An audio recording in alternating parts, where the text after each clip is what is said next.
আজকের এই সংক্ষিপ্ত ভিডিওতে খুব গুরুত্বপূর্ণ একটি কথা শেয়ার করছি।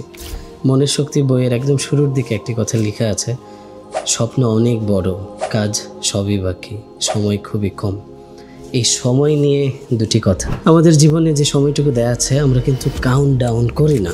যেমন একটা গেম যদি স্টার্ট হয়, একটা ক্রিকেট গেম বা একটা ফুটবল গেম অথবা অন্য কোনো ম্যাচ শুরু হয়, আপনি কিন্তু এটা টাইম ফ্রেম জানেন। আমাদের যদি কাউন্ট ডাউন একটা অ্যাপ থাকতো, ফর এক্সাম্পল আমরা বছরের যখন টার্গেট করি সেখানে আমরা দেখি যে আর কয়টা দিন জানুয়ারি মাস থেকে কেটে গেল, বা অগাস্ট থেকে কয়দিন চলে গেল, সেপ্টেম্বর থেকে কয়দিন চলে গেল, এইভাবে আমরা কাউন্ট করি। কিন্তু যদি এমন হতো যে এক বছরের প্রোগ্রাম একটা প্ল্যান করেছি, তো কাউন্ট ডাউন হচ্ছে যে 365 দিন থেকে একদিন চলে গেছে, আর আছে 364 দিন, আরেক দিন চলে গেছে 363 দিন, আরেক দিন চলে গেছে 362 দিন। এভাবে যদি কমতে থাকতো এবং এই রিয়েলাইজেশনটা বছর যখন সময়ের ব্যাপ্তিটা বেশি থাকে তখন আমাদের রিয়েলাইজেশনটা কমে যায়।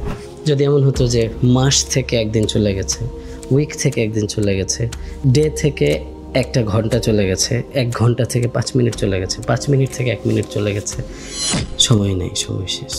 এভাবে যদি আমরা কাউন্ট ডাউন করি না, তাহলে রিয়েলাইজেশনটা অনেক বাড়বে যে সময় খুবই কম।